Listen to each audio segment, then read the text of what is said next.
All right. Hello, everyone. My name is Madeline. Welcome. I'm from Hyro, and today I'm very thrilled to be announcing this session. It'll be hosted by Craig Richardville from Intermountain Health, who's the Chief Digital and Information Officer, as well as our very own Michael, who is our Chief Revenue Officer here at Hyro. Michael, would you like to introduce yourself? Sure. Thanks, Madeline. Good morning, good afternoon, everyone. My name is Michael Blumenthal. I'm the Chief Revenue Officer here at Hyro, and I'm beyond excited to share some of the innovation we brought forward together with our friends over at Intermountain. So, Craig, the man who needs no introduction, do you want to introduce yourself? Yeah, sure. So Craig Richardville, Chief Digital Information Officer at Intermountain Health. Been here as part of this organization, a merged organization, for nearly 5 years. Prior to that, I was 21 years at Atrium Health, now Advocate Health, and started my career at ProMedica up in the Midwest. Cool. So I'm going to go ahead and share my screen. Let me know if you can see it. Can you see the slide with our beautiful pictures?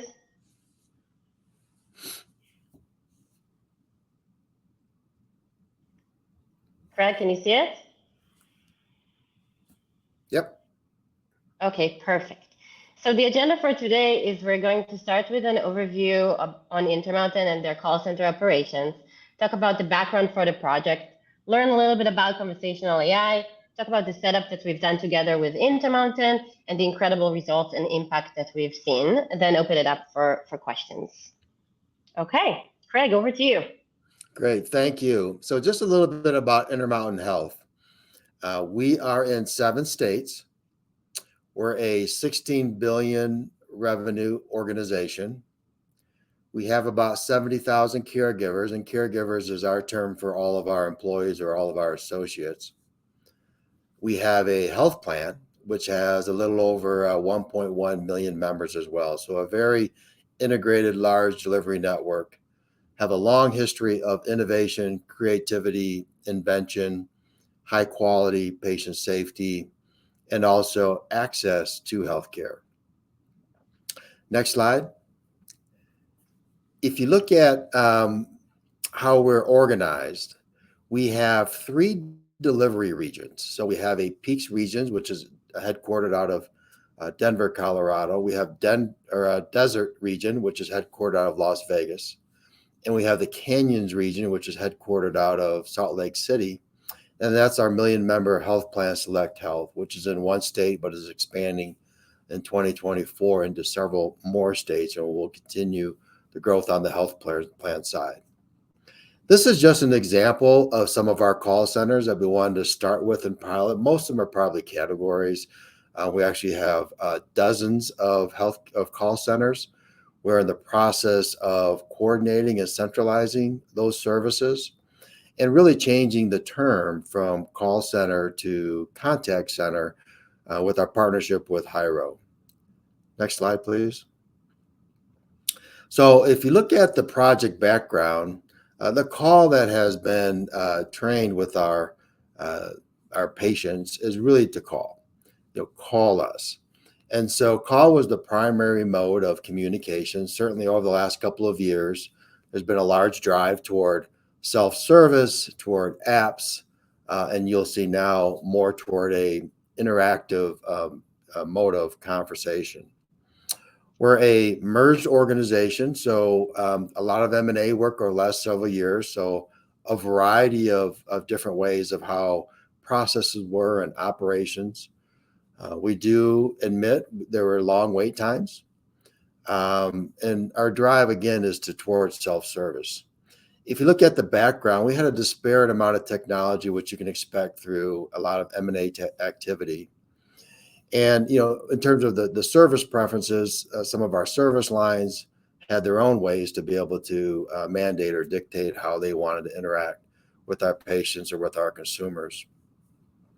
In doing our assessment, a lot of non-healthcare industry was taken into consideration.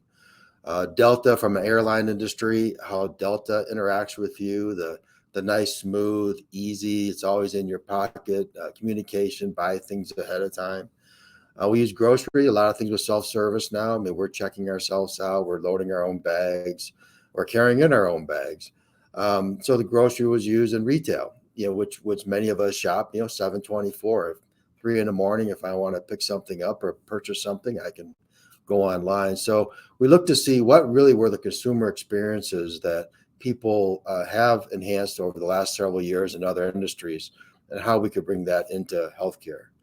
So our recommendation was to do a couple of things. One is to develop a standard tech stack. Did a deep evaluation of who our partners would be. So we use Genesis, Hyro, Salesforce primarily as are the core partners for us in our tech stack. And then also centralize our resources. So take some of the disparate preferences that were done by our service lines or through our M&A activity and really standardize that across the healthcare system. Next slide. So in terms of the experiences, so this is good data. Intermountain is not alone. Many of you probably have numbers similar to this, but 81% of the patients really want to do the virtual way to access and communicate with your healthcare system. 67% of the callers get frustrated with the representatives and they hang up. And then there's that whole menu jail, right? So you get kind of stuck with picking options and moving your way through, trying to find what skill or what area that you need to speak with. On the staffing side, people are hard to find. People are leaving the healthcare industry in all different places. Those that are in support services areas, like call or contact centers, they can find a good job somewhere else, and they're leaving the healthcare industry. There's a lot of change that's happening. And also 724, making sure that people are available when the consumer or the patient wants to access us, not when we're open. We need to be open all the time. Next slide. So if you looked at our values of going into how we want to develop our new contact centers and with our new partners, one is we wanted to make sure that we used AI with our voice assistants. We just didn't want it to be, pushing numbers. We really wanted to have a conversation and allow the intelligence of the system to guide our patients. We wanted to make sure that we understood all aspects. So if people had multiple appointments or things of that nature, we understood the whole 360 view of our patients and gave that access to our agents. Automation is key. We have a lot of initiatives around automation. Skills routing, again, making sure that we get the right person to the right area is important, so they don't have to transfer them or move them around or have them recall something else. We want to make sure we own this process. This is something that is ours. We want to make sure that our call centers and people, the agents within our call centers, this is their service that they're providing to our communities. And we wanted to make sure our patients had choice. So we want to make sure it was omni-channel, that people had different ways of how they wanted to access us for all a variety of different reasons, whether it's generational or any other preferences that a consumer might have. We wanted to make sure that we just weren't, a one-trick pony, but we could offer it in multiple ways. Michael? Thanks, Greg. So let's talk about the concept of AI assistants as a digital workforce. AI assistants are designed to ease the burden on the call center agents, improve access to care, and at the same time dramatically enhance the patient's experiences. So if we look at call center operations before deploying automation, so we'll start on the left side, you have all these incoming interactions, and you're very limited with your capacity with only what the agents can handle manually. So you end up with this big chunk of missed calls, long waiting times, poor patient experience, and that's where burnout happens because agents are always over capacity. So the idea is to deploy these digital assistants that can handle the majority of those interactions automatically without the need for human assistance. And so you basically expand the capacity to be unlimited because AI assistants can handle as many calls or chats as possible at the same time. They never go to sleep, and they provide immediate responses. So the agents are happy because they're under capacity and can focus on the more complicated interactions. The patients are happy because they get immediate responses, and the CFO is happy because they don't have to pay as many licenses as before. So conversational AI is the answer, but what is conversational AI? It refers to the set of technologies that enables humans to interact with machines, with computers, with bots, using their own words in natural language, also via voice and text. So think about all these great tools that you interact with on a daily basis, like Alexa and Siri, and Google Home, where you can just say whatever it is you want to do using your own words. Now, conversational AI is considered the fifth wave of digital transformation, which is these huge technological inventions that completely transform the way we interact with the world and the way we do business. So first came the invention of the web, transformed the world, and made content virtual. Then came search, it made content discoverable. Then social, now we're able to share content with one another. Then mobile, now we're all addicted to our phones, but also it sets the expectation of being responsive 24/7. And then conversational AI. Now people are expecting the same easy experience when they ask Alexa, what's the weather like today? Or when they tell their TV which show to play, or when they call to schedule their annual exam. But let's face it, most virtual assistants suck. Raise your hand or your digital hand if you've had a bad experience with a chatbot.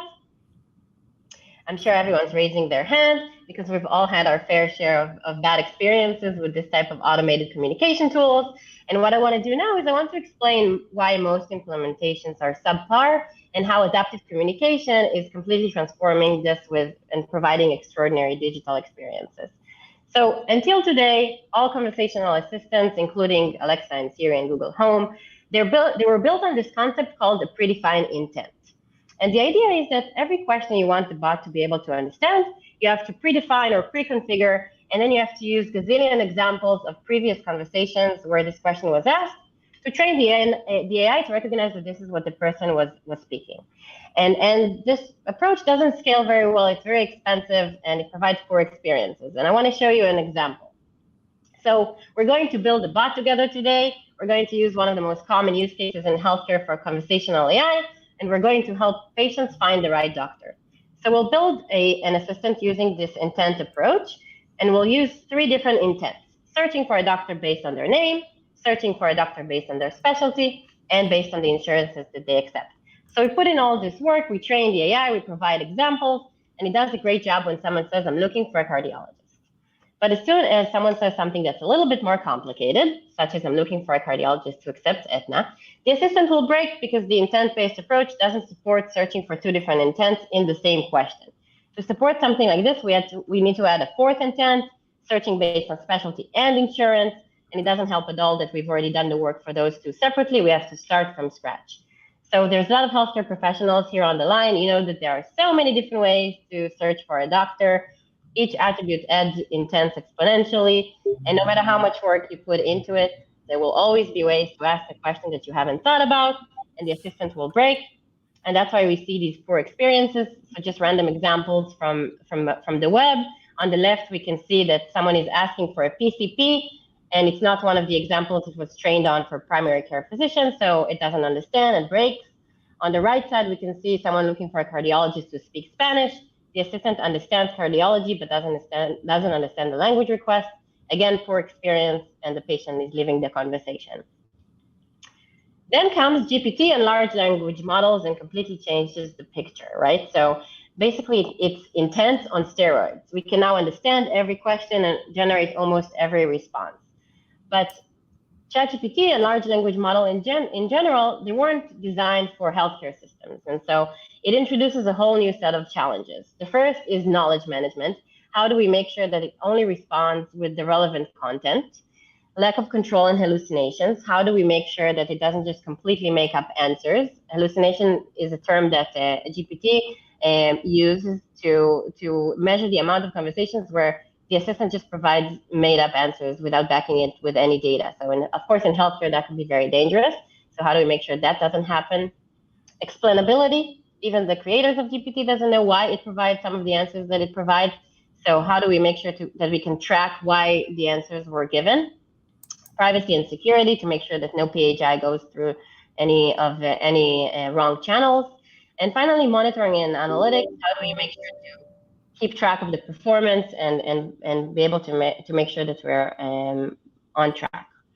So I'm very excited to introduce adaptive communications that solves for all these challenges and is able to leverage all the great advancements with large language models. The idea here is that instead of moduling the intent or the predefined intent, we're moduling the language itself or the sentence, leveraging something called computational linguistics. We're basically teaching the AI all the different language rules. how to identify the location of the verb in a sentence, where are the nouns and what are the relationships between them. So then, in order to create new virtual assistants, all we need is access to existing data sources, and immediately we're able to answer questions about it. So think about a call center agent, a human agent that's training for a new job, right? In order to answer questions about different topics, you don't have to teach them how to speak from scratch for each different topic, right? You just give them the relevant knowledge, and because they know how to speak, they're immediately able to answer questions about this knowledge. So that's our approach. It's called a knowledge-based approach. And this groovy animation you see here on the right side, it's called a knowledge graph.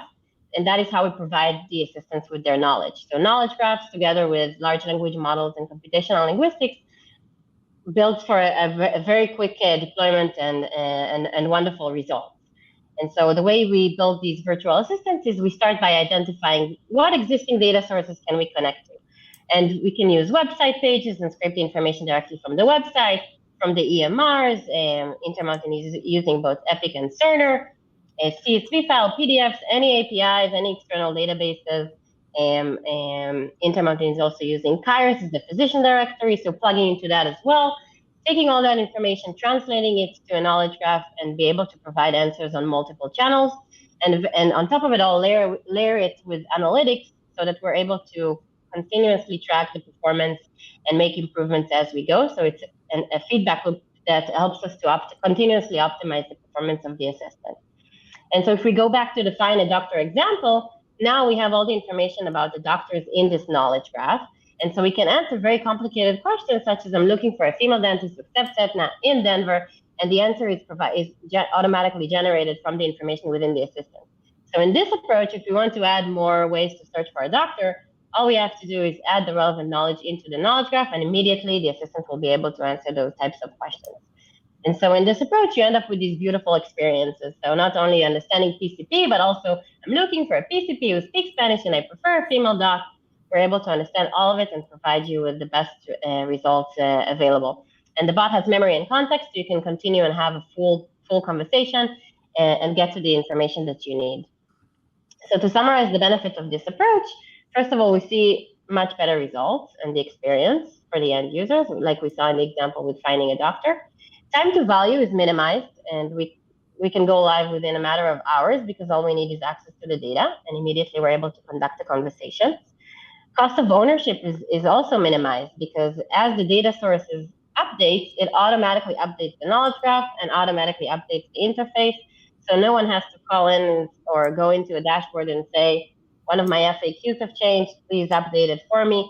Everything is happening automatically. And you just need someone to go over the analytics and the aggregated data and keep up with the trends and continuously see how we can optimize the results. Which leads me to analytics and actionable insights, because once you have a direct channel of communication with your users, you can learn a lot about what's happening in their behavior. Why are they calling in? What questions are they asking? When are they interacting with us? And it can help inform data-driven decisions. Finally, AI safeguards. So let's say a few more words on safeguards when it comes to GPT. Adaptive communication has 3 pillars for responsible AI-powered communications: control, compliance, and explainability. And I'll demonstrate this with one of the features that we have at Hyro called Spot. Elbridge talked about it a little bit in his session from Summa Health. Spot, what it does is we're leveraging the ability to scrape web pages, right? So we scrape the whole website, and then we store that information in our knowledge graph. When someone asks a question and it doesn't match any of the predefined use cases, so they're not looking for a doctor, they're not looking for a location, they're looking for one of those long tail ended questions. So what we do is we match it to the 5 most relevant pages on the website. We send it to GPT to construct an answer, and we show it in the chat screen together with links to the pages where we constructed the answer from. So if you think about the challenges that we discussed, what's happening here is, first of all, we're able to limit the content to only the website content, right? So no hallucinations. If the information is not available on the website, we will just say that we don't know how to answer that question. In terms of explainability, we show the links to the information, to where the information was constructed from. So you can always go back and see why we gave the answer that we did. And the patients can always engage with more content, relevant content on the website. And then in terms of compliance, everything we do, of course, is HIPAA compliant and super secured. So using this architecture, we're able to guard the performance and make sure that everything is done in a very responsible manner. So that's a little bit about conversational AI. Now let's talk about the setup that we've done with Intermountain. And so a patient or an employee starts an interaction, and they can do that either on the website through a chat assistant, calling into the call center, and we're layering on top of Genesis and some legacy Cisco for Intermountain, or they can interact with the mobile app assistant inside the Intermountain's mobile app. Then they're greeted by the AI assistant. And for the web assistant and the mobile app, it's pretty straightforward. It's just opening the chat screen. But for the call center, by the fact that we're greeting the patient, think about what we're doing there. We're replacing the call menu, or what Craig affectionately called the call tree jail. So instead of hearing for scheduling, press 1, for billing, press 2, all the way until 105, where you don't even remember the first few options, instead of all of that, you hear, "Hi, I'm an AI assistant. How can I help you today?" So it's an open-ended conversation, much better experience for the caller, but also it provides analytics back to Intermountain on why patients are calling in, and it can help inform even further optimization. So at that point, if we know who's calling, we create a case in Salesforce for documentation, and then the AI needs to decide, is this a complicated question that I need to transfer immediately to a human representative? Or is this one of those routine, repetitive questions that the AI can handle without the need for human assistance? And then in those cases, if it's the website or the mobile app, pretty straightforward. We provide the answers through chat. If it's an incoming call, we have two ways to solve for the call automatically. The first is call to text. Any call that can be resolved by sending a text message, usually with some links or instructions, instead of waiting on the line for an agent. And digital teams love this option because they work so hard on enabling self-serve capabilities online, but people still call in because they just don't know that it's available. So this is a great way to drive usage for those self-serve capabilities. And with Intermountain, this is relevant for lab results, medical records, password reset, which is one of the biggest call drivers. So that's call to text. The second option is end-to-end resolution, and that's where the AI assistant accomplishes a task while the person is on the phone.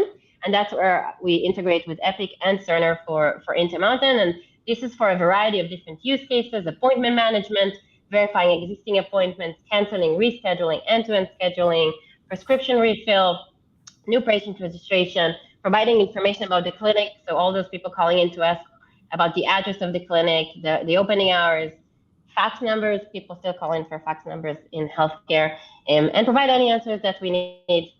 Now, at any point of the conversation, if we need to escalate to a human representative, we're also able to help shave a few minutes of their time and make their work even more streamlined by identifying the patient before we transfer over. So we ask three questions to make sure that we know who the patient is. And when we transfer over to the agent, they open the Salesforce agent desktop, and they can see who's calling, why they're calling, and the entire history of the conversation with the AI assistant. So the experience is much more seamless, both for the patient calling in, because they don't have to start from scratch, and for the agent, who's now a lot more effective in their work.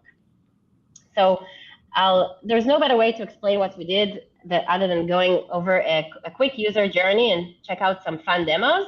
So we'll do that. We'll check out some of the touch points in the patient journey where Hyro is helping today, and then I'll hand it over to Craig to talk about some of the incredible results we've seen. So meet patient Claudia. She's new to Denver, and she wants to schedule an appointment with a new primary care doctor. So she starts her journey on the Intermountain website. She asks a few frequently asked questions, and the AI assistant is able to provide her with the answers that she needs. Then she starts her physician search. She searches for a new primary care doctor. The AI assistant provides her with a list of relevant doctors, again, using the powerful integration that we have into Kairos. We match her with the perfect doctor for her, and she goes on to schedule her appointment on the native experience on the website. A few days pass. She forgets how to log into MyChart, so she goes back on the website. This time she asks to speak to an agent, and that's where we meet agent Gemma. Gemma works for Intermountain's call center, and she helps patients with complex inquiries that the AI cannot automate. Before we hand off the chat to Gemma, the AI assistant identifies Claudia, creates the case in Salesforce, and updates the case with the conversation history. So when Gemma picks up the chat, it's a much more seamless experience. Gemma helps Claudia, and the interaction ends. A few more days pass. Claudia forgets the details of her appointment, so she calls in. So this time she picks up her phone and calls in. The AI assistant identifies her and reads out the details of her appointment, all without any human assistance. But then she asks a complicated question, so the AI hands over the conversation back to Gemma. Again, before they hand off, we make sure to update the Salesforce record. So when Gemma takes on the call and see it in the queue, she knows that Claudia is calling, she knows exactly why she's calling, and we have a much better experience both for Claudia and for Gemma. Let's check out the demo that showcases two of these touch points. So we'll start on the website and we'll see the interaction for physician search. Let's see why I can't make it bigger. Okay, there you go.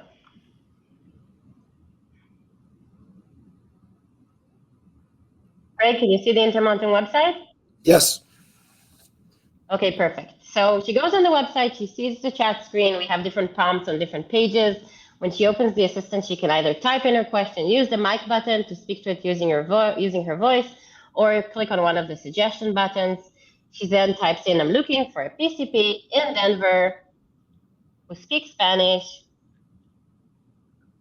And again, we're leveraging the integration into Kairos to match her with the relevant doctors.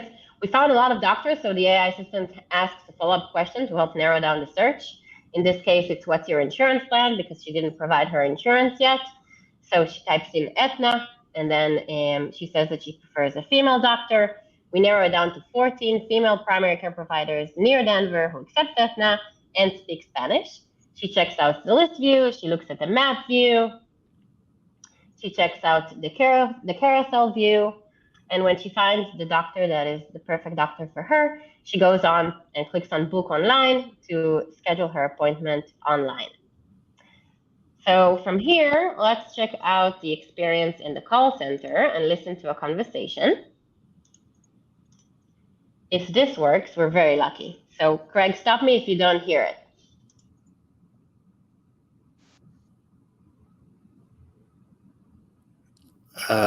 Don't hear it now. No. No, we don't hear it? Okay. Let's give it another try.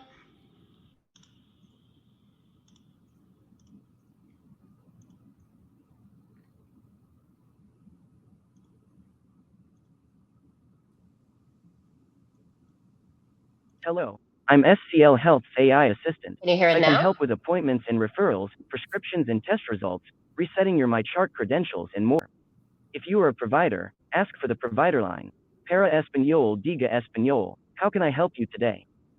I'm not sure when my next appointment is. To confirm, you are calling to verify your appointment details, is that correct? That is correct. Sure, happy to help you with that. For identification purposes, we need to verify a few details. What is the patient's date of birth?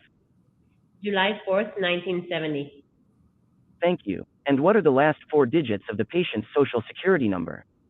1724. Before reading you the details of the upcoming appointments, would you like to receive this information also in a text message? Sure, that would be great.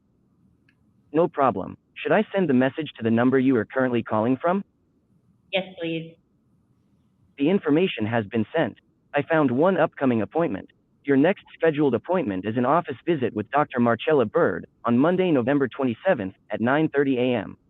The address is 8900 East 46th Place, Denver, Colorado, 80238. Do you want to hear the details of the appointment again before we continue? No, thank you. Is there anything else I can help you with? Can I eat before my appointment? I am transferring you to a live agent for further assistance. Please hold. Hi, Claudia. This is Gemma. Thank you for calling in today. I see you have a question about your upcoming appointment.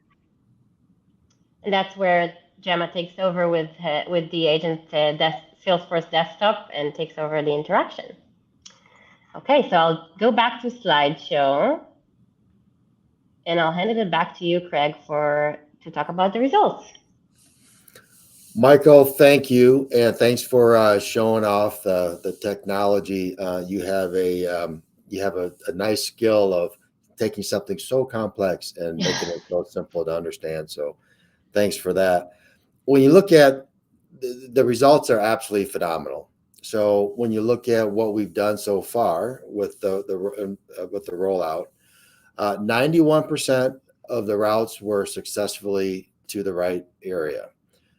This is something that, Michael mentioned, you have options from 1 to 10 and people get kind of bounced around and lost and trying to figure out how to get to the right skill. And so many times you have to, go ahead and call again or call a different number because you placed the wrong one. To have that natural language processing and be able to get to the right skill, just talking back and forth like you and I are right now is amazing to get that 9 out of 10 times right.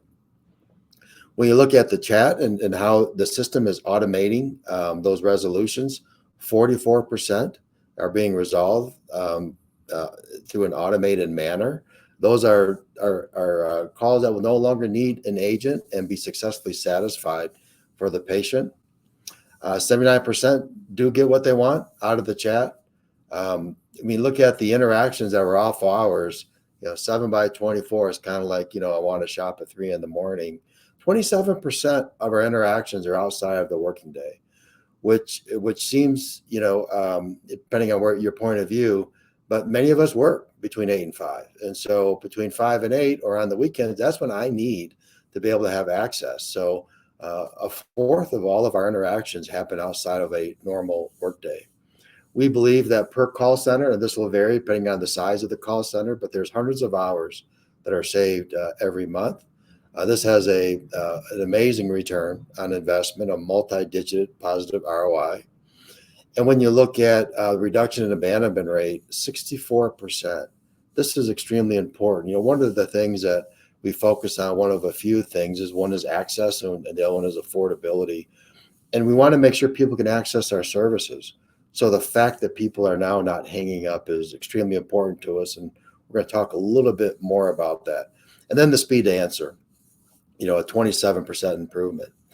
If you go to the next slide, this is just kind of an idea of what that abandonment rate or the abandonment call produces for us. Number one, less time that somebody has to recall. They don't have to call back a second time or a third time. Equally, if not more important, is they get tired of calling us either after that first time that they had to hang up or after the second time. And they just say, I just want to interact with somebody who's easier to access, and they go to another provider. So we lost that patient or that patient's family member when they try to do something else because we are being hard to access. And when you look at the last one, which is one that we experienced a lot during COVID, is when care is delayed, the cost of those services and the severity of the care certainly goes up astronomically. So to be able to get access to us and not defer that service is important. So that abandonment rate reduction for multiple reasons is important to us and to all of you. When you look at the next slide. And then I'll just add, first time I showed you, Craig, the results, immediately you said, I know this is great for us, for the healthcare system, but show me how is this affecting our patients? How is this reducing their wait time? How is this making their experience better? So it's great to see the abandonment rates so dramatically reduced. Yep, great. Thank you. And now the next few slides is really just telling you some of the data that you can gather. And this is important because it tells when are the interactions taking place, and you can see it's 7:24. You can also see the peak times that those are happening. And, for the most part, they're kind of happening in that lunchtime period when people may have a break in their work, when they want to try to access us. But to Michael's point earlier, these systems don't sleep. They don't take a break. They don't have bad days. They all have good days. So the experience for the patient is extremely positive. Next slide. This is one that will change over time, no different than when we started rolling out self-service with apps. Is the most common request is, I need to talk to somebody. I want to talk to somebody. That's a behavioral that will happen and it certainly is natural. But you can see the second most is, I want to schedule an appointment. People want to have access to your services. And this technology or this tech stack allows you to be able to provide that, certainly at a more costly basis, more timely, and be able to get the patient to the right service level. Next. And this is just an idea of just some of the specialty services. For many of us, most of us, if not all of us, the primary one's going to be for primary or family medicine. Next slide. Passwords. I mean, we have not solved passwords yet. And so to be able to offshoot that to a system versus taking a person and have a non-value added conversation and allowing the system to be able to resolve password or access or user ID problems is extremely important to, again, allow those agents or to allow the system to continue to work with some of the higher level issues that are out there, but some of these lower level ones, let the system take care of all those. And as we mentioned earlier, 44% of that stuff can be handled in this easy manner. The last thing is just where people are contacting you from. Certainly, what this data is once somebody does access you. I think part of the important piece is understanding where the zip codes are of people who are trying. Some may not be able to, but with the system, the automation in place, you are able to see where people are accessing your system or your services from the geography that you serve. And with that, I would like to thank you, and Michael would like to thank you, and we'll just open it up, I think, for any questions or comments. Thank you, Craig. I'm very proud of us for making it on time. Okay, let's see. Where do we see the questions? If you have any questions, please feel free to drop them in the chat now.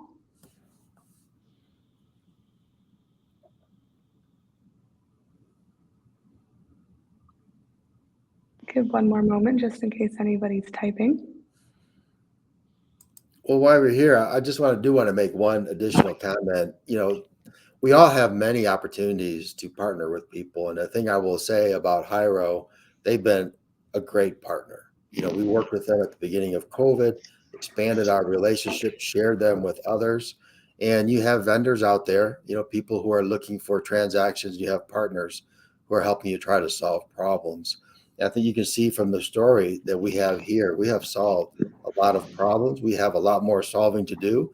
Most of us can be just expanding this throughout our healthcare system, but they've been just a great partner to work with. And if you have the opportunity, you'll get the same experience.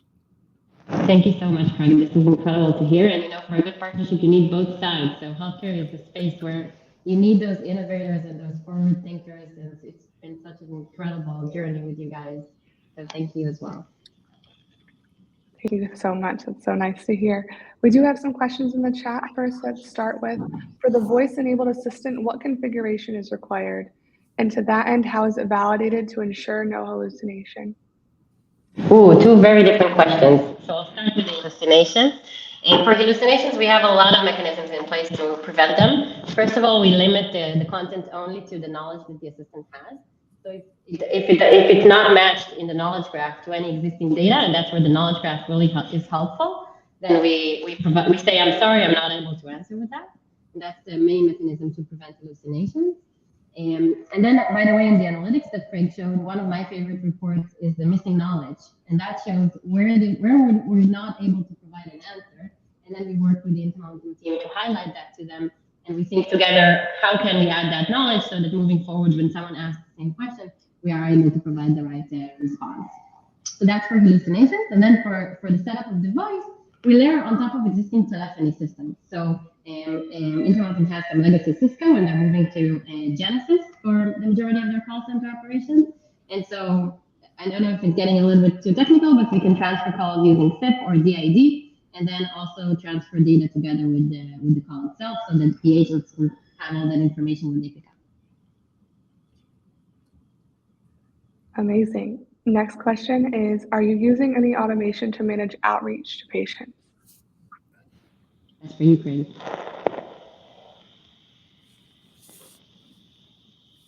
I'll repeat the question one more time. Did you hear me, Craig?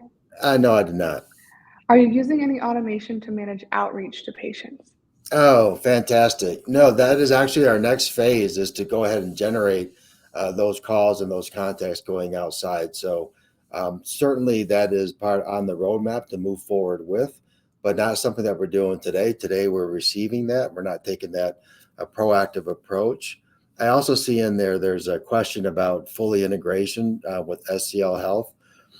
This system, actually, the relationship with Hyro, with Genesis, and Salesforce was all built actually, and with the Epic integration was all started within the SCL Health system. We took the tech stack and moved that into another environment with the Cerner system and what's called our Canyons region. And so in terms of what some of the other foundation or data systems are, it can actually interface with several, but that tech stack was originated through SCL Health and now being expanded to the rest of Intermountain Health. Thank you. We have another question in the chat. How would this work with a smaller organization that doesn't have a call center, like a medium-sized healthcare practice that has a front desk and no software like Salesforce? Great question. So first of all, we can do this in steps, right? We can have a quick win by just taking care of the calls that can be resolved by automation. So you can route the calls to us, kind of like you configure your voicemail to send the call somewhere else. Pretty simple setup, and we'll take care of what we can, and then we'll transfer the call. The disadvantage is that we won't be able to transfer data over, so the agents won't be able to see what happened before the call, but at least you can help the front desk with a lot of those repetitive conversations. Yeah, I think the other thing I'll add to that is, when you look at a large integrated healthcare system, we have all different components. We have small areas as well that might be similar to your clinics that we're bringing onto the platform. A simple example would be like in our physical therapy for one of our hospitals, they kind of actually manage themselves. You call them, you stand in line when you want to check in, when you want to schedule a next appointment. If it's a follow-up, you stand in line and talk to them. That all now is being part of this automated system. So no matter how big or how large, you can fit this within the scale. Amazing. Another question I saw through another channel was, how did the merger between SCL and Intermountain impact the rollout, if in any way at all? It was asked outside the chat in a different method. I don't want me to repeat it one more time, Yeah, Craig. please. Yeah. How did the merger between SCL and Intermountain impact the rollout, if in any way at all? If it's any way, it actually accelerates. When you look at the merging that takes place or an acquisition that takes place, you want to take that. That's one of the advantages of the M&A work, is you want to take that best practice and spread. And so the fact that we had this in one of the organizations, the merger take place, ends up being the best practice and the best partners that we want to move forward with. The spread gets accelerated. So that is the movement of going forward with any type of M&A activity. If things are not the best practice, obviously they get displaced or replaced. But when you have this in this situation and you saw some of the numbers and some of the metrics, it gets spread across all the different regions fairly quick. And I can tell you it's really helpful, because after we've done one call center, it's so much easier to replicate this to another one. Yep. Amazing, thank you. And kind of on that same line, back to the chat in here, someone said, do I have this understanding correct? Contact center plus Salesforce plus EHR is the core patient engagement stack. What we have is, you do have the core EHR, but then we also have a Genesis system, which is actually more of what you would maybe call a phone system. We have Hyro, which is all the automation piece. Then you have the Salesforce component, which helps the agent when the call gets there to have that 360 view, so that he or she then can have a more personalized relationship without asking who you are and looking that information up. So it's kind of like the stack of all four of those together kind of makes our tech stack. Amazing. Well, I believe that was our last question, and we are about at time now. Thank you both so much for such an incredible session, and thank you to everybody who joined the presentation today. And we'll see you in the next session here in a few moments. Thank you. Thank you so much. Thank you so much, Craig. Thank you.